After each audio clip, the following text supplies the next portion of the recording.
Mesdames et messieurs, bonjour et bienvenue sur Avenir TV. Restez avec nous pour ne rien manquer de l'actualité locale et internationale.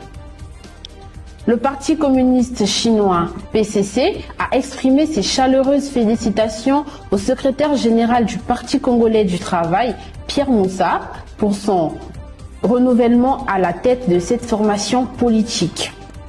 Ce geste diplomatique souligne les relations étroites et cordiales unissant ces deux grands partis historiques depuis des décennies. Les autorités congolaises ont rappelé à l'ordre en urgence la société Faki Congo pour non-respect des tarifs fixés pour le gaz butane.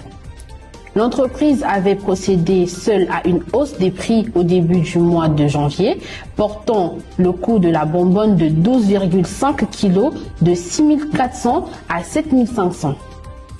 Séance tendue à Brazzaville, présidée par Richard Ngola, directeur de l'aval pétrolier. La réunion du 13 janvier a ordonné à Faki de retirer son délai, sa circulation tarifaire et de conformer au prix officiel de 512 francs par kilo pour le consommateur final. Le ministère du Commerce a provisoirement fermé plusieurs agences de la société.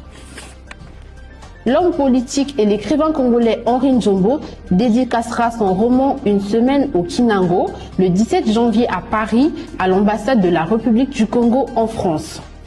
Par le biais de ce pays imaginaire qui est le Kinango, l'écrivain livre une analyse critique des défis sociaux et politiques africains en soulignant la force collective des citoyens contre la corruption et les abus du pouvoir. 9 marins pêcheurs ont été kidnappés ce mercredi lors d'une assaut armée visant un chalutier au large de Libreville. Cet événement s'est déroulé aux eaux gabonaises, près des zones côtières exposées aux actes de piraterie dans le golfe de Guinée. Les Lions de la Teranga du Sénégal ont composté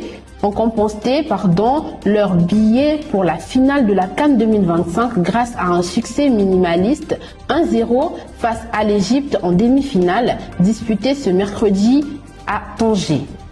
L'expérimenté Sadio Mané a délivré son équipe d'un coup de génie à la 78e minute, ouvrant la voie à un duel équipe contre le Maroc, le pays hôte, et qui a gagné son